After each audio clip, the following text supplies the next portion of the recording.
Hello students, class 10th. Today I am telling you economics chapters 3 money and credits.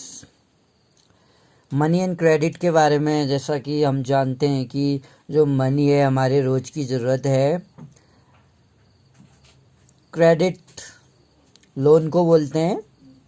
Money as a medium of exchange. आज अगर हम देखें जो money है वो मीडियम ऑफ एक्सचेंज है, यानी कि हम पैसे के बदले कोई दूसरी चीज़ आसानी से ले सकते हैं। सपोज हमें शूज़ चाहिए, हम मार्केट में जाएंगे और मनी देंगे, हमें शूज़ मिल जाएगा। The use of money spends very large part of everyday life. हमारे जीवन का बहुत लार्ज पार्ट स्पेंड करता है मनी पर, मतलब हमारी लाइफ हम कह सकते हैं मनी पर डिपेंड है आजकल। लुक अराउंड यू, अगर हम अपने चारों ओर देखें, you would easily be able to identify several transaction. जो लेन देन होते हैं, ट्रांजेक्शन लेन देन जो हैं मनी के फॉर्म में होते हैं। कैन यू मेक लिस्ट, क्या हम लिस्ट बना सकते हैं? बहुत लंबी चौड़ी लिस्ट बनेगी। In many of this transaction में जो गुड्स आर बीइंग बॉट, जो चीज़ें हैं वो खरीदी जाती हैं और बेची जाती हैं मनी के बदले। अगर हमारे पास मनी है तो हम वो चीज़ खरीद सकते हैं या वो चीज़ बेच सकते हैं, तो हमें मनी मिलेगा उसके बदले। खरीद रहे हैं तो हमें मनी चाहिए और बेच रहे हैं तो उसके बदले में मनी मिलेगा। इन सम ऑफ दिस ट्रांजैक्शन सर्विसेज, जो है लेन देन की जो सुविधाएं हैं, सेवाएं हैं, वो मनी के साथ एक्सचेंज की जाती हैं। For some they might not be any actual transfer of money taking place now but a promise to pay money later. There might be any actual transfer of money. जो actual transfer of money है take place वो कब होता है? अब हम money को बाद में देने के उससे प्रॉमिस कर सकते हैं कि हम 1 मंथ बाद मनी देंगे। तो have you ever wondered why transaction are made in money? क्या आपको आश्चर्य होगा ये जान के कि जो ट्रांजेक्शन है, लेन देन है, वो लेन देन पैसे में क्यों किया जाता है आज की डेट में? The reason is simple. इसके पीछे जो रीजन है वो सिंपल है, सिंपल रीजन है इसके पीछे। Have you wondered why transactions are made in money? Reason simple है, person holding money can easily exchange. जो पर्सन है जिसके पास पैसा है वो आसानी से एक्सचेंज कर सकता है for any commodity or services में that he or she might want. Everyone prefer to receive payment in money. हर कोई पैसे के रूप में रिसीव करना चाहता है payment, and then exchange the money for things that they want. Take the case of shoe. अगर हम जूते का एग्जांपल दें, manufacturers he wants to sell shoes in the market and buy wheat. He wants to, अगर हम एक manufacturers में एक जूता जो हाँ उत्पादन होता है उसका एग्जांपल लें, अगर कोई जूता बेचना चाहता है, he wants to sell shoes in the market and buy wheat, और वो गेहूं खरीदना चाहता है और जूते को बेचना चाहता है, तो वो क्या करेगा? Shoe manufacture will first exchange shoes.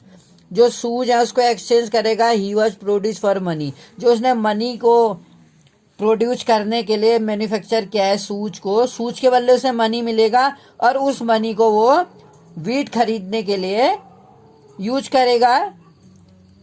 Imagine कीजिए ये कितना कठिन होता होगा। It would if the shoes manufacture at directly exchange shoes.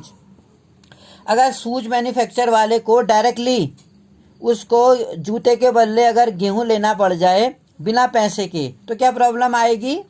He would have to look for wheat growing farmer who not only want to sell wheat but also want to buy the shoes in exchange. उसे ऐसे व्यक्ति, ऐसे किसान को ढूंढना पड़ेगा। He would have to look for wheat growing farmer, गेहूं जो उगाता हो, जो गेहूं बेच न केवल गेहूं बेचना चाहता हो बल्कि गेहूं के बदले जूते उसे चाहिए। अगर मान लो हमें कोई ऐसा किसान मिला जो गेहूं तो बेचना चाहता है लेकिन गेहूं के बदले उसे जूते नहीं चाहिए। हम एग्जांपल लें, अगर उसे गेहूं के बदले जूते नहीं चाहिए, अगर गेहूं के बदले उसे दाल चाहिए, तो फिर एक्सचेंज पॉसिबल नहीं हो पाएगा। जो ट्रांजैक्शन है इसीलिए आज की डेट में हम देखते हैं वो मनी के फॉर्म में किया जाता है। This is both part. तो काफ़ी प्रॉब्लम आएगी उसको अगर वो डायरेक्टली शूज मैन्युफैक्चर जो कर रहा है उसे डायरेक्टली अगर वीट के बदले एक्सचेंज करना पड़े शूज को, तो उसे बहुत ज़्यादा टाइम भी वेस्ट होगा उसका, क्योंकि हो सकता है उसे ऐसा आदमी तो मिले जो वीट तो बेचना चाहता हो लेकिन वीट के बदले वो शूज नहीं चाहता, और ऐसा भी हो सकता है जो शूज तो चाहता है लेकिन उसके पास एक्सचेंज के लिए वीट नहीं है, वो उसके पास राइस है। तो चूंकि शूज मैन्युफैक्चर को शूज के बदले वीट चाहिए, राइस नहीं चाहिए, और जिसके पास वीट है उसे शूज नहीं चाहिए, तो इस कंडीशन में जो तीनों ही लोग हैं वो एक्सचेंज जो ट्रांजेक्शन है नहीं कर पाएंगे। The transaction will become a very difficult for both the three person. This is known as double coincidence. इसी को कहते हैं दोहरा इत्तेफाक होना, यानी कि जो हमारे पास मैन्युफैक्चरिंग कमोडिटी है या गुड्स है, उसके बदले हमें ऐसा आदमी मिले जो हमें वो चीज़ दे दे जिसकी हमें ज़रूरत है और वो उसे एक्सचेंज भी करना चाहता हो। What a person desire to sell is exactly what the other wish to buy. एक पर्सन क्या बेचना चाह रहे की इच्छा रखता है और एग्जैक्टली अगला क्या खरीदना चाहता है। हम दुकान में वही चीज़ रखना चाहेंगे जो अदर खरीदना चाहते हैं। अगर हम वो चीज़ रखें जो अदर खरीदना नहीं चाहता तो वो चीज़ हमारी बिक नहीं पाएगी। इन्हें बार्टर सिस्टम में where goods are directly exchange. Barter system में क्या होता था, where commodities were exchange with one another, जहां कॉमोडिटीज के बदले में कॉमोडिटीज को एक्सचेंज किया जाता था, उसी को बार्टर सिस्टम बोलते थे। उसमें मनी का यूज नहीं होता था, वस्तु विनिमय प्रणाली बोलते थे, यानी वस्तु के बदले वस्तु एक्सचेंज की जाती थी। मेरे पास गेहूं है और मुझे गेहूं के बदले चावल चाहिए, तो मैं ऐसा आदमी ढूंढूंगा जो चावल रखता हो और जिसे चावल के बदले गेहूं की आवश्यकता हो। Where goods are dealt, goods directly exchange किए जाते हैं बिना पैसे के यूज के। Double coincident of want is an essential, एक जरूरी चीज है। डबल कोइंसिडेंट ऑफ वन का अर्थ होता है both the person should have that product and both the person should agree to exchange their product. उनके पास वो चीज होनी भी चाहिए और वो चीज एक्सचेंज करने के लिए वो एग्री भी होनी चाहिए।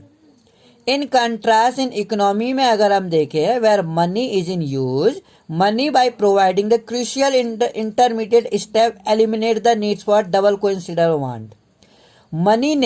मनी क्या प्रोवाइड करता है, क्रूशियल एक निर्णायक इंटरमीडिएट स्टेप निभाता है, एलिमिनेट करता है the need for double coincident want, यानी दोहरे इत्तेफाक की समस्या। It is no longer necessary. अब यह ज्यादा जरूरी नहीं है कि जो शू मैन्युफैक्चर है क्रूशियल इंटरमीडिएट स्टेप निभाते, तो इसने एलिमिनेट कर दिया, यानी दोहरे इत्तेफाक की समस्या को बाहर कर दिया है। इट इज़ नो, अब यह जरूरी नहीं कि शू मैन्युफैक्चर एक ऐसे किसान की तलाश करे जो शूज ले ले और शूज के बदले में उसे गेहूं दे दें। अब क्या है, शू मैन्युफैक्चरर्स क्या करेगा, उसी टाइम में शू मैन्युफैक्चर अपने जूते बेचेगा।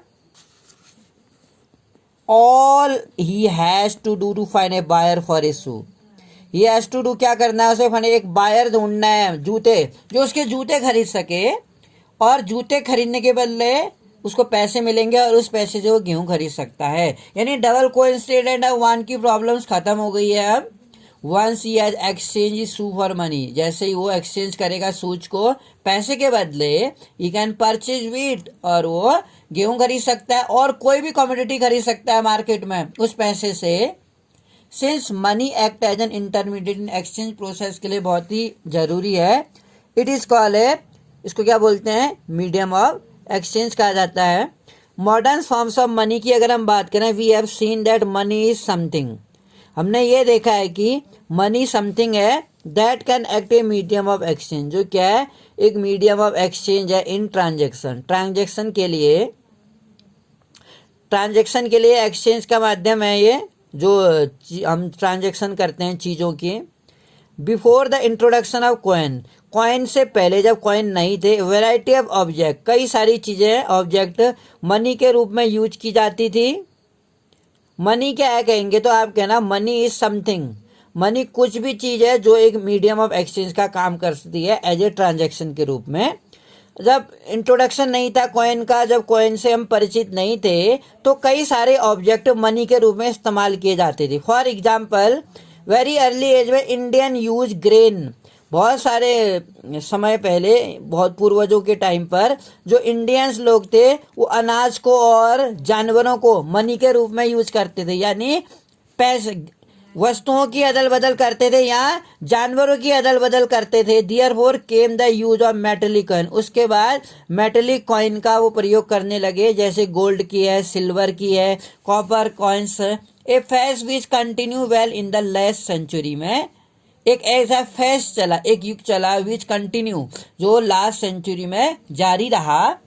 आज हम करेंसी की अगर हम बात करते हैं तो हम देखते हैं मॉडर्न फॉर्म ऑफ जो मनी है include currency, paper, note, coins, unlike the things. आज हम देखें और चीज़ों की तरह, जैसे पेपर है, आज पेपर के नोट बनते हैं, कॉइन्स बनती हैं, और मिनरल्स की वो क्या करते हैं, मनी के रूप में यूज की जाती है। Earlier modern currency is not made of precious metal. Earlier जो प्रीशियस मेटल की नहीं बनती थी, जैसे गोल्ड, सिल्वर, कॉपर की। And unlike grain and cattle, they are neither of everyday use, और ना ही वो रोजमर्रा की जिंदगी में यूज की जाती थी। Modern currency is without any use of its own. आज हम देखते हैं, अगर मॉडर्न करेंसी देखते हैं without any use of its own, बिना इसके यूज के है, then why it is accepted as a medium of exchange. तो ये एक मीडियम ऑफ एक्सचेंज के रूप में क्यों स्वीकार की जाती है? It is accepted as a medium of exchange because currency is authorise by the government of currency country. क्योंकि जो करेंसी है वो गवर्नमेंट के द्वारा क्या होती है, ऑथराइज होती है, ऑथेंटिक होती है, यानी गवर्नमेंट के द्वारा लीगल एक्सेप्टेड होती है और लीगली गवर्नमेंट के द्वारा वो इश्यू की जाती है। एक देश की सरकार के द्वारा करेंसी इश्यू की जाती है और ऑथराइज होती है, यानी कि एक्सेप्टेड है मीडियम ऑफ एक्सचेंज के रूप में। कोई भी मनी को एक्सचेंज के रूप में लेने से मना नहीं कर सकता। If somebody is giving in the form of money, then everyone have to accept, उसको एक्सेप्ट करना पड़ेगा पैसा। इन इंडिया में हम देखते हैं रिजर्व बैंक ऑफ इंडिया जो है इशू करेंसी नोट, वो करेंसी नोट इशू करता है ऑन बिहाफ सेंट्रल गवर्नमेंट के बिहाफ में। एज पर इंडियन लॉ की अगर हम बात करें, नो अदर इंडिविजुअल, कोई भी जो इंडिविजुअल है और organisation is allowed to issue currency. Moreover the law legalise the use of rupee as a medium of payment. हम ये देखते हैं कि जो लॉ है, कानून है, वो लीगलाइज करता है रुपी को मीडियम ऑफ पेमेंट के रूप में, जिसको लेने से कोई रिफ्यूज नहीं कर सकता। सेटिंग ट्रांजैक्शन जो इंडिया में है वो मनी के रूप में होगा। No individual in India can legally refuse, कोई भी इंडिविजुअल व्यक्तिगत पर्सन इंडिया में लीगली रिफ्यूज नहीं कर सकता पेमेंट मेड इन रुपी, जो किया जा रहा है उसको लेने से रिफ्यूज नहीं कर सकता। Hence the rupee is widely accepted, इसलिए जो रुपी है वो मीडियम ऑफ एक्सचेंज के रूप में स्वीकार है सभी के द्वारा, क्योंकि गवर्नमेंट के द्वारा ये लीगली क्या है, इश्यू की जाती है, एक्सेप्टेड है, ऑथेंटिक है। डिपॉजिट विद बैंक्स की अगर हम बात करें, other form in which people hold money is a deposit with bank. जो अदर फॉर्म्स है जिसमें पीपल क्या करते हैं, मनी को बैंक में डिपॉजिट कर देते हैं। अगर हमारे पास सरप्लस मनी है तो हम क्या करेंगे, immediately we will submit in bank, bank में जमा कर देंगे हम हमारे पास जो सरप्लस मनी है। At a point of time people need only some currency for their day to day needs. लोग कुछ करेंसी अपने पास कैश के रूप में अपने घरों में रख सकते हैं, जो उनकी डे टू डे की ज़रूरतों के लिए काम आती है। जैसे कभी साबुन है, नमक है, या घर की ज़रूरी चीज़ों के सामानों के लिए थोड़ा सा कैश वो अपनी ज़रूरतों के लिए रखते हैं। फॉर इंस्टेंस, उदाहरण के तौर पे, worker who receive their salary, जो वर्कर होते हैं जो अपनी सैलरी को महीने के लास्ट में मिलती है, हैव एक्स्ट्रा कैश, उनके पास एक्स्ट्रा कैश होता है महीने के शुरुआती दिनों में। What do people do with the extra cash, तो वो एक्स्ट्रा कैश का क्या करते हैं, जो उनके पास एक्स्ट्रा कैश होता है, they deposit it with the bank, वो क्या करते हैं बैंक में डिपॉजिट कर देते हैं अपना पैसा, क्योंकि उनके पास एक्स्ट्रा होता है। दूध का जमा करने के बाद, बिजली का बिल देने के बाद, कमरे का किराया देने के बाद बच्चों की फीस भरने के बाद उनके पास जो पैसा बच जाता है वो उनके पास एक्स्ट्रा सरप्लस मनी होता है, उसको वो क्या करते हैं, they deposit it with the bank, bank में जमा कर देते हैं by opening a bank account, उनके नाम का वो अकाउंट खोल देते हैं और वो एक्स्ट्रा कैश को बैंक में जमा कर देते हैं। Bank accept the deposit, bank क्या करता है, डिपॉजिट को एक्सेप्ट करता है, स्वीकार करता है, और pay an amount as interest on the deposit, जितना हमने डिपॉजिट किया है उस पर वो हमको ब्याज देता है। इन दिस वे, इस प्रकार से जो लोगों का पैसा है वो सुरक्षित रहता है बैंकों में। It earns an amount as interest, और उनको इंटरेस्ट भी मिल जाता है। People also have the provision to withdraw the money as when they require, और बैंक एक फैसिलिटी और भी देता है, जब लोगों को मान लो इमरजेंसी जरूरत पड़ गई तो उस टाइम पर बैंक क्या कर सकते हैं, हम बैंक से वो पैसा विड्रॉ भी कर सकते हैं जो हमने बैंक में जमा करते जा रहे हैं। एक तो वो पैसा सिक्योर है, दूसरा हमें इंटरेस्ट मिलेगा टाइम पीरियड पूरा होने पर, 2 ईयर्स या 5 ईयर्स पूरा होने पर। अगर उससे पहले ही हमें इमरजेंसी में वो पैसा चाहिए हमारा, तो बैंक हमको प्रोवाइड करता है। Since the deposit in bank account can be withdrawn on demand, तो इन डिपॉजिट्स को डिमांड डिपॉजिट्स बोलते हैं, जो एक डिपॉजिट्स की डिमांड पर वो पैसा उन्हें दिया जाता है। जो डिमांड डिपॉजिट्स हैं, डीडी जिसे बोलते हैं, ऑफर अनदर इंटरेस्टिंग फैसिलिटी भी देता है। It is a facility which lend is essential characteristic of money. You would have heard a payment being made by cheque, आपने अक्सर सुना होगा जो पेमेंट हम किसी को देते हैं वो चेक के माध्यम से भी देते हैं, चेक दे देते हैं उसे पैसे के बदले। फॉर पेमेंट दो चेक के द्वारा, the pair who has an account with the bank. अब चेक क्या होता है, द पेयर जो होता है उसका एक अकाउंट होता है बैंक में, make out a cheque for a specific amount, वो क्या करता है कि स्पेसिफिक कोई अमाउंट जितनी होती है, स्पेसिफिक अमाउंट कोई निश्चित राशि, उसका एक चेक बना देता है। ए चेक इज अ पेपर, अब चेक क्या है, एक पेपर है, पेपर होता है चेक, जो इंस्ट्रक्टिंग द बैंक, बैंक को ये इंस्ट्रक्ट करता है, आदेश देता है टू पे करने के लिए एक निश्चित राशि फ्रॉम द पर्सनस अकाउंट, उस पर्सन के अकाउंट से उस आदमी को जिसके नाम पर वो चेक इश्यू किया गया है। सपोज मैं किसी संजय नाम के व्यक्ति को पैसे देना चाहता हूँ एज ए चेक, तो मान लो मुझे उसे 10,000 रुपये देना है, तो मैं इसी तरह से लिखूँगा पे संजय सिंह, फिर यहाँ पर 10,000 रुपये लिखूँगा, यहाँ पर मेरा बैंक का अकाउंट नंबर होगा और यहाँ पर मैं अपने साइन कर दूँगा। तो इस तरीके से चेक क्या है, what is a cheque, exam में क्वेश्चन आता है, तो cheque is a paper ever जो इंस्ट्रक्ट करता है बैंक को एक स्पेसिफिक अमाउंट देने के लिए जितनी हमने उसमें लिखी है, फ्रॉम द पर्सन अकाउंट, कहाँ से, मेरे अकाउंट से उस पर्सन के नाम जिसके नाम पर वो चेक दिया है उसको दे दिया जाता है बैंक के द्वारा। यानी कि मैं एक इंस्ट्रक्शन दूंगा बैंक को कि मेरे अकाउंट से उस पर्सन को इतना अमाउंट राशि दे दी जाए। चेक पेमेंट की अगर हम बात करें, एक शू मैन्युफैक्चरर देखें, mister Salim has to make a payment करना है, उसे किसको करना है, लेदर सप्लायर को, एंड राइट से चेक, वो एक स्पेसिफिक अमाउंट लिखता है लेदर सप्लायर के नाम पर। दिस मीन्स दैट, इसका अर्थ है कि जो शू मैन्युफैक्चरर है वो इंस्ट्रक्ट करता है किसको, हिज बैंक, अपने बैंक को, ये जिस बैंक में उनका अकाउंट है उनके नाम का और उनके अकाउंट में उतने पैसे होने भी चाहिए, वो अपने बैंक को क्या कर रहा है, instruct to his bank to pay amount, leather supplier को वो क्या करना चाह रहा है, इतना अमाउंट देना चाह रहा है, किसके माध्यम से, बैंक के माध्यम से, चेक के थ्रू।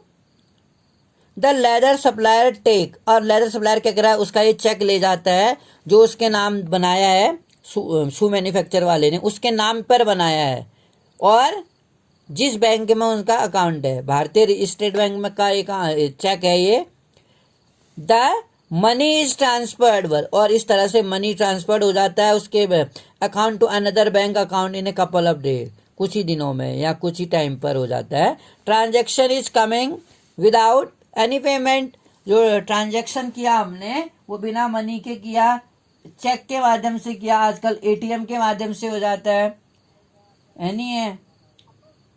तो हम देखते हैं कि मॉडर्न फॉर्म ऑफ करेंसी जो है तेजी से बदल रही है। लोन एक्टिविटीज ऑफ बैंक्स अगर हम देखें, let us take the story of bank. आइए बैंक की स्टोरी देखते हैं further. What do the bank do, ये बैंक आखिर करते क्या हैं। इस डिपॉजिट का, जो डिपॉजिट हम बैंक में जमा करते हैं, अपना एक्स्ट्रा कैश जो हमारे पास रहता है, बैंक उसके बदले हमें इंटरेस्ट देता है और दूसरा हमारा मनी वहाँ सेफ रहता है। और इसके बीच अगर हमें बीच में इमरजेंसी में हमें पैसे की रिक्वायरमेंट है तो बैंक उस समय भी banks can provide money at the any time. Emergency के टाइम पर बैंक हमारा पैसा हमें देने के लिए बाध्य है। There is an interesting mechanism at work here. Bank keeps only a small proportion of their deposit as cash with themselves.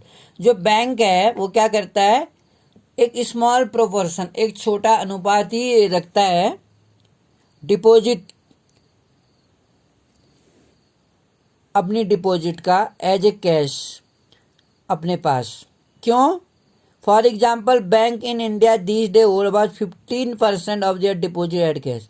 आजकल बैंक जो है अपने पास केवल 15% ही जितना डिपॉजिट हुआ रहता है उसका 15% ही कैश के रूप में रखते हैं।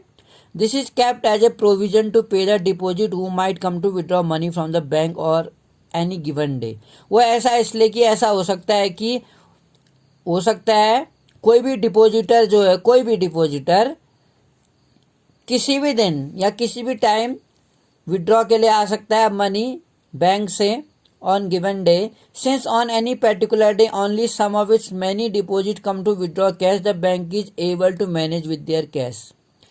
मैनी डिपॉजिटर जो होते हैं कई बार कम आते हैं विड्रॉ करने के लिए अपने कैश को, और बैंक क्या होता है, इज एबल होता है उस कैश को जितना उसके पास 15% रखा है उसको देने के लिए।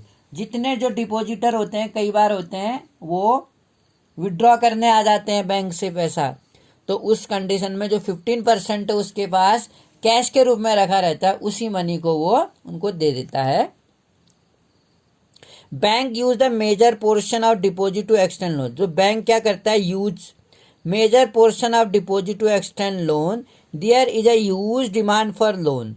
हम देखते हैं कि जो क्या करता है बैंक, जो पोर्शन है, जो मेजर बड़ा पोर्शन हिस्सा रखा है उसने डिपॉजिट, लोगों के डिपॉजिट्स को उसने जो रखा है, क्या करता है उसको एक्सटेंस करता है लोन के लिए।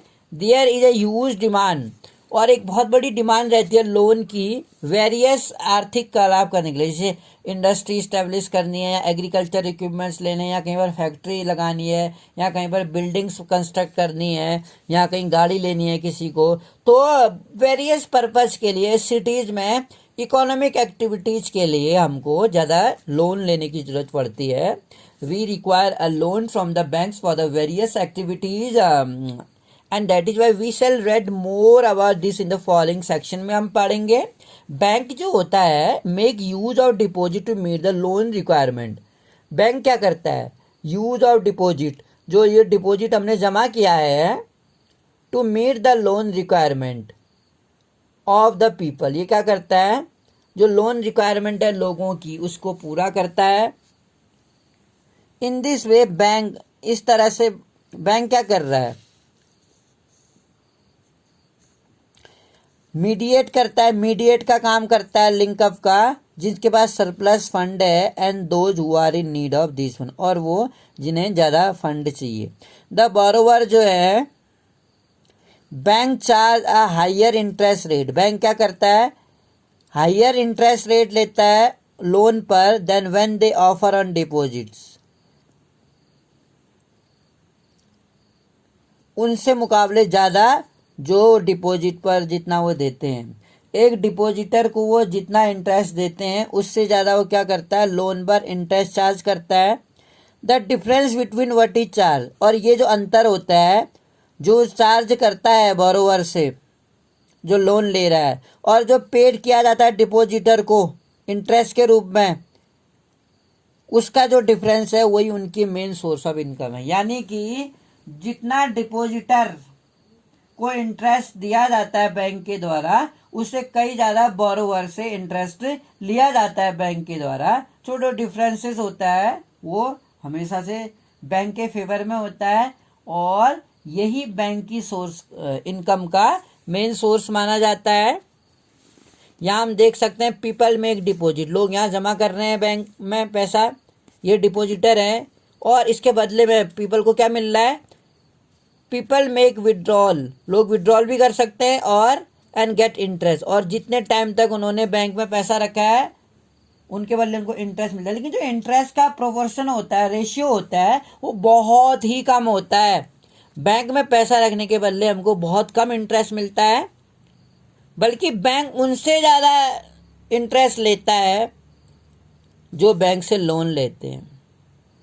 अगर उनसे अगर वो उनको 2% दे रहा है इंटरेस्ट डिपॉजिटर को, तो 2% अगर उनको दे रहा है इंटरेस्ट, तो इनसे 10% ले लेता है, 8% ले लेता है। तो 8% अगर इनसे ले रहा है, 2% इन्हें दे रहा है, तो 8 - 2 6% जो है बैंक को एज ए प्रॉफिट के रूप में मिलता है। पीपल टेक लोन, यहाँ पर बोरोवर हैं जो बैंक से लोन ले रहे हैं, ये क्या कर रहे हैं, बैंक से लोन ले रहे हैं, और इसके बदले क्या कर रहे हैं, people repay loan with interest के रूप में चुकाना पड़ता है। यहाँ पर जो इंटरेस्ट होता है, बैंक के द्वारा इंटरेस्ट लिया जाता है इन बोरोवर से, वो उसकी जो रेट है that is very high, and that is the main source of income for the bank. और यही क्या है, बैंक की इनकम का मेन सोर्स होता है, बैंक इसी चीज से कमाता है। टू डिफरेंट क्रेडिट सिचुएशंस अगर हम देखते हैं यहाँ पर, here we are watching the 2 examples, different situation, large number of जो ट्रांजेक्शन होता है हमारे डे टू डे एक्टिविटीज में, हम देखते हैं involve credit in some forms of other. जो credit refers to an agreement, credit क्या होता है, लोन क्या होता है, लोन किसे बोलते हैं, लोन एक एग्रीमेंट, एक समझौता है, इन विच दो लैंडर जो होता है supplier the borrower with money, goods और services in return for promise of future. जो गुड्स और सर्विसेज हैं in return for promise of future payment, यानी कि फ्यूचर में देने के इरादे से, वो गुड्स और या सेवाओं को फ्यूचर में देने के इरादे से किया जाता है। Let us see how credit work, आइए हम देखते हैं जो क्रेडिट यानी जो लोन है, उधार है, वो द फॉलोइंग 2 एग्जाम्पल से हम देखना चाहेंगे। फेस्टिवल सीजन्स की अगर हम बात करें, जिन टाइम पर फेस्टिवल सीजन्स होते हैं, फेस्टिवल्स ओकेजन में क्या होता है, एट द टाइम लोग शॉपिंग ज़्यादा करते हैं, और जो कंपनियां होती हैं या फैक्ट्रियां, इंडस्ट्री होती हैं, वो मैन्युफैक्चर ज़्यादा करती हैं। इट्स ए फेस्टिवल सीजन्स है, त्योहारों का सीजन है। 2 months from now and the shoe manufacture जो है, जूता manufacture, Salim has receive, Salim जो शू मैन्युफैक्चर करता होगा, उसको एक ऑर्डर रिसीव होता है बड़ी कंपनी का, जो बड़ा व्यापारी हैं उनका, ट्रेडर का, टाउन में 3000 जूते बनाने, उन्हें 3000 जोड़ी जूते इन ए मंथ टाइम, और 1 मंथ में उन्हें डिलीवर कर देना है। सलीम को ये ऑर्डर मिला शू ट्रेडर से टू कंप्लीट द प्रोडक्शन, और इस प्रोडक्शन को टाइम पर करने के लिए Salim has to hire a few more worker, Salim को क्या चाहिए था, कुछ और वर्कर भी चाहिए थे, जिसके कारण वो स्टिचिंग यानी सिलते और पेस्टिंग करते इस काम के लिए। He has to purchase the raw material, उसको रॉ मटेरियल भी खरीदना था, लेदर खरीदना होगा उसे। अपने इस खर्चे को चलाने के लिए, एक्सपेंसेस के लिए, सलीम ऑब्टेन लोन, इस खर्चे के लिए सलीम क्या कर सकता है, 2 सोर्सेज से लोन ऑब्टेन कर सकता है, प्राप्त कर सकता है। He asked the leather supplier, वो लेदर सप्लायर से कह सकता है, जहाँ से उसे लेदर मिलेगा रॉ मटेरियल के रूप में, क्या कह सकता है, to supply leather now and promise to pay him later, और प्रॉमिस कर सकता है लेदर कंपनी से, लेदर मैन्युफैक्चरर से, कि वो बाद में दे देगा उन्हें पेमेंट। सेकंड, वो ऐसा कर सकता है कि obtain loan in cash from the large trader, जो लार्ज ट्रेडर, जो बड़े व्यापारी से उन्हें 3000 शू बनाने का कॉन्ट्रैक्ट मिला है, उनसे वो क्या कर सकता है, ये obtain loan in cash, loan ले सकता है उनसे, उन लार्ज ट्रेडर से, और पेमेंट कर सकता है उनको, या from the large traders as a advance payment for 1000 pair जूते का एडवांस वो पहले ले सकता है, वो ये भी कर सकता है वो। With a promise to deliver the whole order, और इस वादे के साथ कि वो पूरा ऑर्डर 1 मंथ के दौरान पूरा कर देगा। पर 1000 जूतों का जो ऑर्डर है उसके लिए वो पहले से ही एडवांस ले सकता है ट्रेडर से। At the end of month, महीने के अंत में, Salim is able to deliver the order, Salim क्या होता है, वो एबल हो जाता है ऑर्डर देने के लिए, डिलीवर करने के लिए, make a good profit and repay the money, और क्या कर सकता है, मनी रिपे कर सकता है, दैट ही हैड बोरोड, जो उसने बोरोड किया है। इन दिस केस में हम देखते हैं Salim obtain credit to meet the working capital needs of production. इस केस में हम देखते हैं जो सलीम ऑब्टेन करता है क्रेडिट, जो लोन लेता है वो to meet the working capital, जो प्रोडक्शंस के लिए उसको कैपिटल की आवश्यकता है, यही जो क्रेडिट है उसको हेल्प करेगी to meet the ongoing expense, जो उसके प्रोडक्शन में खर्चे हो रहे हैं उसको पूरा करने के लिए। Complete production on time and thereby increase his earning, credit therefore play a vital role. इस तरह से हम सोच सकते हैं कि उसकी अर्निंग बढ़ सकती थी सलीम की, लोन लेने के बाद उसने जो मैन्युफैक्चर किया उसका जो प्रॉफिट हुआ होगा वो उसने लोन चुकाया और उससे उसका प्रॉफिट मिला। तो हम कह सकते हैं कि जो क्रेडिट है आज की डेट में देयरफॉर प्ले अ वाइटल, बहुत ही ज़रूरी और पॉजिटिव रोल निभाता है इस सिचुएशन में। अगर हम स्वप्ना के प्रॉब्लम्स की बात करें, यहाँ जो स्वप्नाज एक लेडी थी उसकी जो प्रॉब्लम्स थी अगर हम उसको देखें, स्वप्ना एक छोटी किसान है जो क्या करती है, वो मूंगफली उगा रही है। ऑन हर 3 एकड़ लैंड में वो मूंगफली उगा रही है। सी टेक अ लोन, वो लोन लेती है एक साहूकार से, और क्या करती है, उसके जो खर्चे हैं एक्सपेंस किस पे खर्च करती है, एक्सपेंस कल्टीवेशन के लिए, होपिंग इस आशा के साथ कि हर हार्वेस्ट उसकी जो फसल होगी उससे क्या करेगी, अपना लोन चुका देगी। मिडवे में दो the season the crop is it, Midway में वो देखती है कि इस सीजन में उसकी जो फसल है वो किसी पेस्ट कीड़े मकोड़ों के द्वारा मार पड़ी है उसकी फसल पर और उसकी फसल जो है बर्बाद हो जाती है। दो सपना स्प्रे, जैसे ही सपना क्या करती है, स्प्रे करती है अपनी क्रॉप्स को विथ एक्सपेंसिव पेस्टिसाइड्स, महंगे पेस्टिसाइड्स के साथ। सपना ये सोचती है कि अगर वो अपने खेतों में इन पेस्ट्स को मारने के लिए पेस्टिसाइड यूज करेगी, स्प्रे डालेगी, तो इट मेक लिटिल डिफरेंस, कुछ अंतर पड़ेगा। She is unable to repay the money lender and the debt grow over the year. अब वो क्या कर रही है, अनेबल हो गई है वो मनी लेंडर से जो लोन लिया था उसको चुकाने के लिए, एंड डेट, और जो कर्जे है ग्रो ओवर द ईयर, वो बढ़ता जाता है साल दर साल और एक बहुत बड़ी राशि बन जाती है, बहुत बड़ा अमाउंट हो जाता है जो उसने साल दर लोन दिया था वो चुका नहीं पाई। नेक्स्ट ईयर में सपना तेग, और अगले साल फिर सपना एक फ्रेश लोन ले लेती है, नया लोन कल्टीवेशन के लिए। It is normal crop this year, और इस साल उसकी जो क्रॉप है वो नॉर्मल होती है। But the earning are not enough, लेकिन जो अर्निंग है वो इतनी पर्याप्त नहीं है कि वो ओल्ड लोन, पुराना लोन भी चुका सके, क्योंकि लोन धीरे धीरे एक बड़ी अमाउंट बन चुकी है और इस साल ज़्यादा प्रोडक्शन हुआ नहीं है, नॉर्मल प्रोडक्शन हुआ है, और इस नॉर्मल प्रोडक्शन से वो अपना पिछला लोन ही नहीं चुका पाई है। सी इज कॉट इन डेप्ट, वो कर्ज में डूब जाती है या कर्ज के जाल में फंस जाती है। She has to sell a part of land, और उस लोन को चुकाने के लिए उसके पास जो 3 एकड़ ऑफ लैंड था बेचारी के पास, वो भी उसको कुछ पार्ट उसका बेचना पड़ता है ताकि वो अपना कर्जा चुका सके।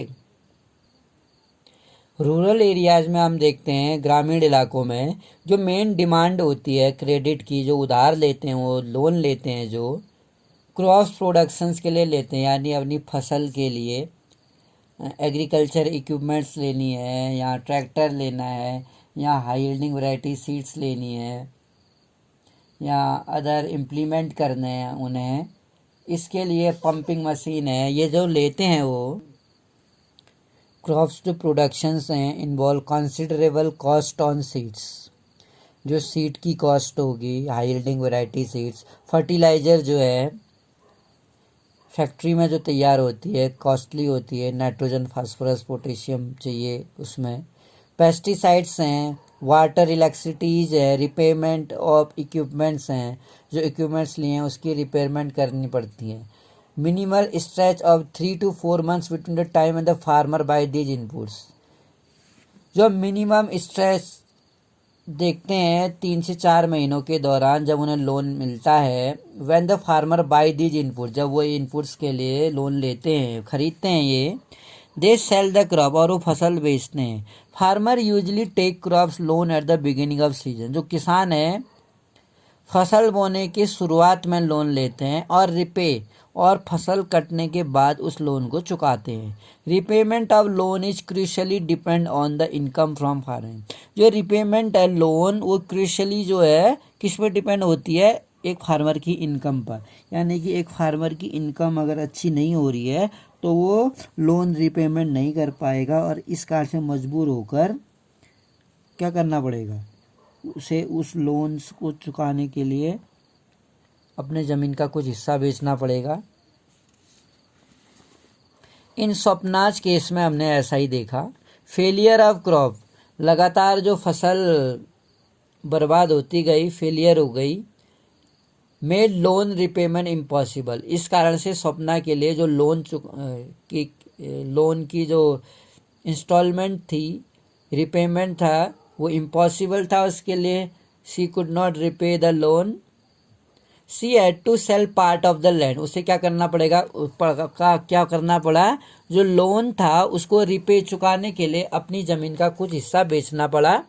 Credit instead of helping Swapna, जो क्रेडिट था, जो लोन था, स्वप्ना की मदद करने के बजाय, उसकी अर्निंग इम्प्रूव करने के बजाय, उसकी जो स्थिति थी लेफ्ट एज वर्स ऑफ, बदतर से बदतर उसकी स्थिति हो गई। उसने एक ड्रीम देखा जिसके तहत उसने सोचा कि प्रोडक्शंस को वो ज़्यादा करेगी, और इसके लिए इसी एक्सपेक्टेशंस के साथ उसने लोन लिया। And when the production was not in the favour of, Swapna के फेवर में नहीं था प्रोडक्शंस, और वो लोन नहीं चुका पाई, नॉर्मल प्रोडक्शंस हुआ, इस कारण से स्वप्ना पुराना लोन भी नहीं चुका पाई, जो एक बड़ा अमाउंट बन गया।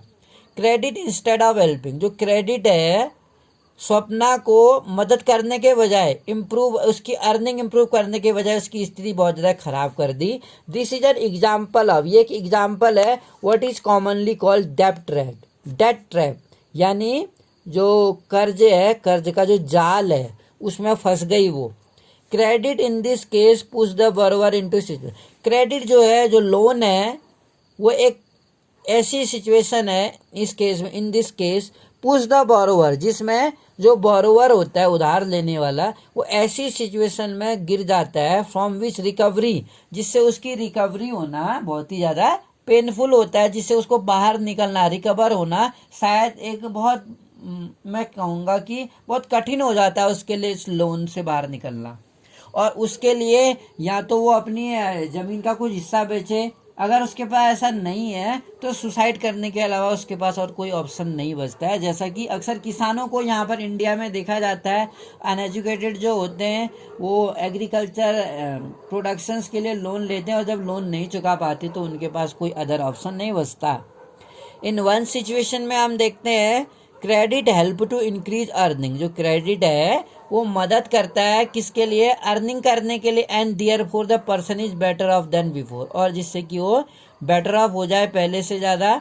इन अनदर सिचुएशन में because of the crop failure, another situation में जब क्रॉप जो होती है असफल हो जाती है, क्रेडिट पुश, इसमें क्या होता है, क्रेडिट क्या कर देता है, पुश धकेल देता है डेट ट्रैप में, कर्ज के जाल में, टू रिपे हर लोन, और इस लोन को चुकाने के लिए उसको एक पोर्शन ऑफ लैंड को बेचना पड़ता है। She is clearly much worse off than before, वो पहले से ज़्यादा बदतर स्थिति में आ जाती है, खराब हो जाती है उसकी स्थिति।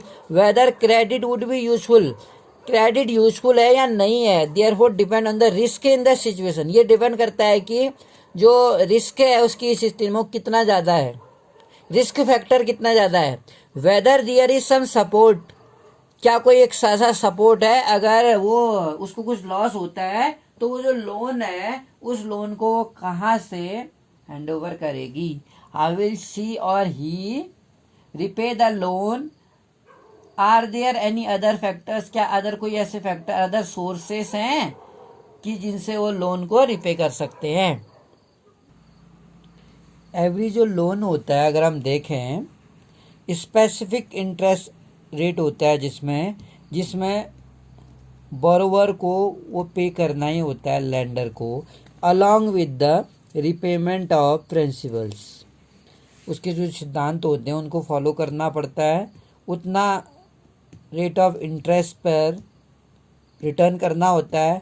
इन एडिशनल लेंडर में डिमांड कोलेट्रल, जो अगर हम देखते हैं एडिशंस में जो लेंडर होता है में डिमांड, यानी कि जो लोन दे रहा है लेंडर, बोरोवर जो ले रहा है, वो जो लेंडर है वो कोलेट्रल की डिमांड करता है।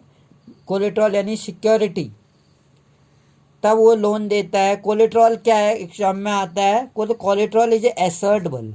कोलेट्रल एक एसर्ट है जो हर बोरोवर को ओन, जैसे कि लैंड है, बिल्डिंग है, व्हीकल है, लाइव स्टॉक है, कोई जानवर या कोई आपका live stock, deposit with bank, वो बैंक में डिपॉजिट करना होता है एज ए गारंटी के रूप में, जब तक कि आपका लोन आप चुका नहीं देते हो। इट मीन्स कोलेट्रल क्या है, कोलेट्रल एक ऐसा एसेट है जिसे हर बोरोवर को बैंक में एज ए गारंटी रखना पड़ता है। जैसे आपकी प्रॉपर्टी के पेपर हो सकते हैं, बिल्डिंग के पेपर हो सकते हैं, या कोई व्हीकल, आपके पास गाड़ी हो सकती है, या आपके पास गोल्ड हो सकता है, गोल्ड के बदले भी लोन मिल सकता है, या लाइव स्टॉक यानी कोई पशुधन, जानवर के बदले भी लोन मिल सकता है। If the borrower fails to repay the loan, यदि बोरोवर फेल हो जाता है, लोन नहीं चुका पाता है, तो लेंडर हैज द राइट, तो लेंडर के पास क्या है, ये राइट है टू सेल द एसेट्स, अपनी संपत्ति को बेचने का उसके पास राइट है। और collateral to obtain repayment payment. Property such as land, property जैसे कि लैंड है, टाइटल, डिपॉजिट विद बैंक, जो बैंक में डिपॉजिट किया जाता है, या livestock are some common example, वो कोलेट्रल के कुछ कॉमन एग्जाम्पल है जो बोरोइंग, जो बोरोवर है वो कोलेट्रल के रूप में यूज करते हैं। कई बार हम देखते हैं कि बैंक में प्रॉपर्टी के पेपर या लाइव स्टॉक या गाड़ी या गोल्ड हम बैंक में रख देते हैं, जिसके बदले हम लोन ले सकते हैं।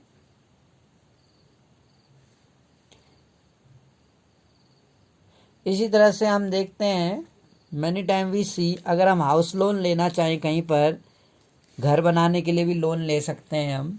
एजुकेशन लोन लेते हैं, एजुकेशन के लिए लोन मिल जाता है। Megha has taken a loan, Megha ने क्या किया है, 5 लाख का लोन लिया है, लोन फ्रॉम द बैंक से, अपना घर खरीदने के लिए, और परचेज हाउस, घर खरीदा है उसने, 5 लाख रुपए लोन लिए हैं घर खरीदने के लिए। एनुअल जो इंटरेस्ट है उसकी वो इस 12% है, वो 12% क्या देगी, इंटरेस्ट देगी। And the loan is to be repay, और लोन 10 साल में चुकाया जाएगा। जो मंथली इंस्टॉलमेंट है मेघा की बैंक में, डॉक्यूमेंट स्विंग, मेघा क्या करती है, बैंक में डॉक्यूमेंट जो दिखाती है, शोइंग हर एम्प्लॉयमेंट रिकॉर्ड, अपनी नौकरी के रिकॉर्ड दिखाती है, जो उसकी नौकरी है उसका रिकॉर्ड। सैलरी जो बैंक में आती है, before the bank agree to give, bank ने मेघा को लोन देने से पहले मेघा का एम्प्लॉयमेंट स्टेटस या बैंक रिकॉर्ड देखा था।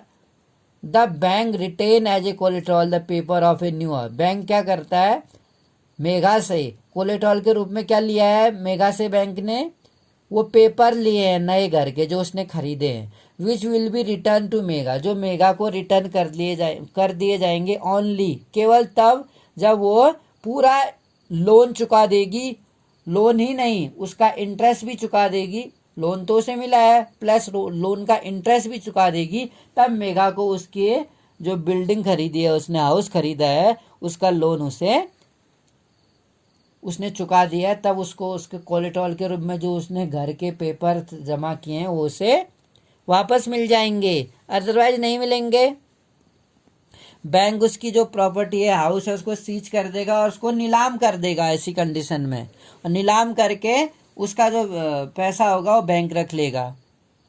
इंटरेस्ट रेट जो होता है, कोलेट्रॉल एंड डॉक्यूमेंटेशन हम देखते हैं। इंटरेस्ट रेट हो गया, कोलेट्रॉल हो गया जो बैंक में एज ए गारंटी के रूप में रखा गया है, डॉक्यूमेंटेशन रिक्वायरमेंट और mode of repayment at today comprise what is called terms of credit, यानी शर्तें।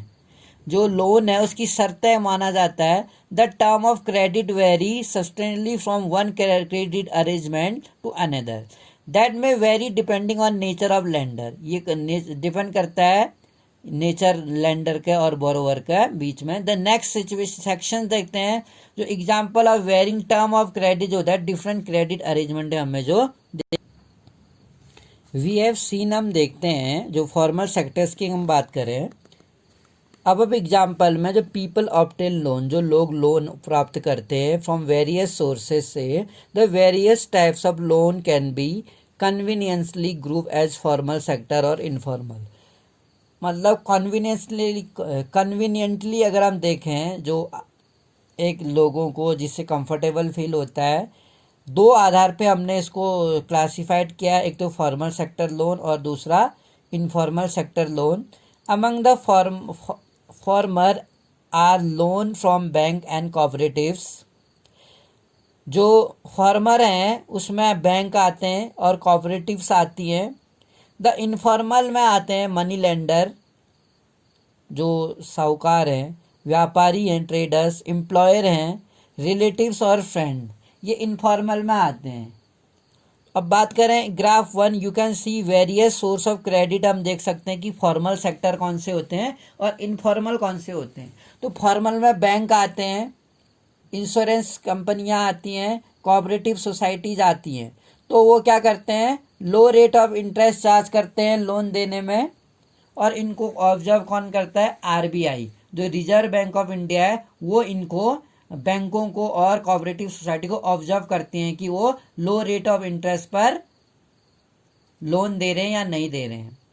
इनफॉर्मल सेक्टर जो है, फ्रेंड है, रिलेटिव्स हैं, मनी लेंडर हैं, लैंडलॉर्ड हैं, ट्रेडर्स हैं, व्यापारी हैं, बिजनेसमैन जो है, साहूकार जो हैं या जमींदार हैं, जो ये लोन देते हैं, they charge high rate of interest. ये high rate of interest charge करते हैं और इनको ऑब्जर्व करने के लिए कोई, जैसे फॉर्मल के लिए तो आरबीआई ऑब्जर्व करती है, रिजर्व बैंक ऑफ इंडिया। अब फ्रेंड, रिलेटिव्स है, बिजनेसमैन है, लैंड, इनको ऑब्जर्व कौन कर सकता है, no one is observing them, they are charging high rate of interest. हम वेरियस सोर्स ऑफ क्रेडिट देख सकते हैं। गांव में जो क्रेडिट लिया जाता है उसको लेने के लिए बहुत सोर्सेज हैं, जो फ्रेंड्स से लेते हो, रिश्तेदारों से ले लेते हैं, या लैंडलॉर्ड जमींदारों से ले लेते हैं, या मनी लेंडर साहूकार से ले लेते हैं, ट्रेडर्स व्यापारी से ले लेते हैं। Is more credit coming from formal sector or informal sector. अब हम ये क्वेश्चंस करें कि आखिर लोग फॉर्मल सेक्टर से लोन ज़्यादा लेते हैं कि इनफॉर्मल से ज़्यादा लेते हैं। बेसिकली गाँव में इनफॉर्मल सेक्टर से लोन लेने वालों की संख्या ज़्यादा होती है। अब कारण क्या है, क्योंकि गांव में लोगों की जो नीड्स होती है वो बहुत ज़्यादा नहीं होती है, यानी कि एग्रीकल्चर पर्पज़ के लिए, प्रोडक्शंस के लिए, मैन्युफैक्चरिंग के लिए वो लोन लेते हैं। तो जो बैंक्स की जो लोन देने की प्रोसीजर है वो काफ़ी टफ है, यानी कि वहाँ विटनेस, कोलेट्रॉल जमा करना पड़ता है, बैंक के प्रॉपर्टी के पेपर्स हैं, या लाइव स्टॉक है, या आपके पास व्हीकल है, या गोल्ड है। लेकिन गांव में अगर हम लोन ले रहे हैं इनफॉर्मल सेक्टर से, वहाँ ऐसा कोलेट्रॉल के रूप में ऐसा कुछ जमा नहीं करना होता, यानी गारंटर नहीं चाहिए वहाँ पर। जबकि बैंक से लोन लेने के लिए हमें गारंटर की ज़रूरत होती है। The reserve Bank of India supervise, जो भारत में रिजर्व बैंक ऑफ इंडिया है, आरबीआई, 1935 में इसकी स्थापना हुई थी, सुपरवाइज करता है functioning of formal source of loan को। जो फॉर्मल सोर्स ऑफ लोन हैं, जैसे बैंक हैं, कोऑपरेटिव सोसाइटीज हैं, इनको ऑब्जर्व करता है, इन पर नज़र रखता है। फॉर इंस्टेंस, उदाहरण के तौर पे, we have seen that bank maintain a minimum cash balance. बैंक क्या करते हैं, मिनिमम कैश बैलेंस मेंटेन करते हैं। उनके पास 15% कैश मनी रहता है डिपॉजिटर को लेने के, जब वो आते हैं विड्रॉ करने तो उनको देना पड़ता है उनको कभी। Deposit they receive the RBI monitor करता है बैंकों को एक्चुअली मेंटेनिंग के वो कैश बैलेंस मेंटेन कर रहे हैं या नहीं कर रहे हैं। कई बार ऐसा भी होता है कि बहुत सारे एकदम से बहुत सारे लोग आ जाते हैं बैंक में विड्रॉ करने के लिए, तो इस कंडीशन में तो जब बैंक के पास 15% ही एज ए कैश है विड्रॉअर को देने के लिए, तो बैंक उसमें उसको वेट करने को बोलता है। आरबीआई ये देखता है कि bank give loan not just to profit making, bank केवल प्रॉफिट मेकिंग बिजनेस नहीं है, बल्कि क्या वो केवल बिजनेस और बड़े बड़े व्यापारियों को लोन दे रहा है या ऑल्सो टू स्मॉल कल्टिवेटर, या छोटे छोटे कल्टिवेटर को भी दे रहा है, small scale industries to small borrower. Periodically हम देखते हैं banks have to submit, bank क्या करते हैं, सबमिट करते हैं इन्फॉर्मेशन टू आरबीआई को, how much they are lending to whom, वो कितना लैंड कर रहे हैं और किसको कर रहे हैं, at what interest rate etcetera. There is no organisation, ऐसा कोई ऑर्गेनाइजेशन नहीं है which supervise the credit activities of lender, जिससे कि सुपरवाइज किया जा सके जो क्रेडिट एक्टिविटीज है लैंडर्स की, वो क्या है, इनफॉर्मल सेक्टर। जैसे हमारे पास हम देखते हैं मनी लेंडर्स हैं या ट्रेडर्स हैं, व्यापारी या बिजनेसमैन है या फ्रेंड है, हमारे कोई रिलेटिव्स हैं, उनको ऑब्जर्व करने के लिए कह रहा है। कोई ऑर्गेनाइजेशन संगठन नहीं है जो उनकी एक्टिविटी पर नज़र रखता हो, जैसे आरबीआई रखता है फॉर्मल सेक्टर्स की एक्टिविटी पे नज़र, they can lend and whatever interest, और जो उनको उधार देते हैं lend whatever interest rate वो चार्ज करते हैं choose, there is no one to stop them, उनको कौन है रोकने वाला, no one is stopping them from using unfair means, unfair means कहते हैं गलत तरीके, जो वो एक्सप्लोइट करते हैं इनोसेंट पीपल का, एक्सप्लोटेशंस करते हैं, उनसे high rate of interest charge करते हैं, उनको रोकने के लिए, उनको ऑब्जर्व करने के लिए इंडिया में कोई ऑर्गेनाइजेशन नहीं है कहता है, जिससे कि वो गेट देयर मनी बैक, पैसा वापस कर सकें।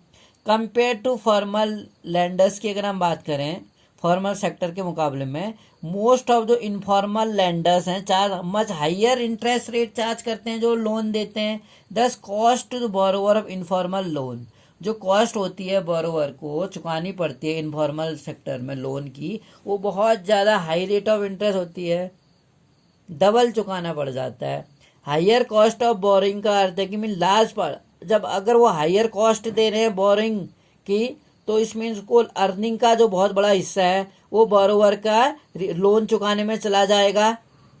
और इस तरीके से जो बोरोवर है अगर उसकी इनकम बहुत कम है, लेस इनकम उसके पास बच जाएगी। वी सॉ फॉर श्यामलाल के केस में सोनपुर में ऐसा देखा था, कह रहा है इन सर्टेन केस में जो हाई रेट ऑफ इंटरेस्ट है for borrowing can mean that amount to be repaid is greater than the income of borrower, जो अमाउंट होगी जो उसे रिपे चुकानी पड़ेगी वो उसकी इनकम से, बोरोवर की इनकम से बहुत ही ज़्यादा होगी, जितनी इनकम है उससे कई ज़्यादा उसको लोन चुकाना पड़ेगा। This could lead to increasing debt, और इस तरह से वो इंक्रीजिंग डेट कर्ज में डूब जाएगा, जैसा कि हमने रामा के केस में देखा, सोनपुर में जो थी डेट ट्रैप में फंस गई थी वो कर्ज के जाल में। Also people who might wish to start an enterprise by borrowing may not to do so because of the high, और बहुत सारे जो उद्यमी होते हैं जो साहसी होते हैं वो बोरो करना चाहते हैं में नॉट टू डू सो, ऐसा नहीं कर पाते बिकॉज क्योंकि जो बोरो की कॉस्ट है rate of high rate of interest के कारण बहुत सारे उद्यमी या साहसी लोग नया अपना कोई उपक्रम नहीं खोल पाते हैं, और बैंक से तो वो ले नहीं पाते हैं क्योंकि बैंक में जो प्रोसीजर है लोन देने की, the procedure of taking loan from the bank is very very difficult in comparison to informal sectors.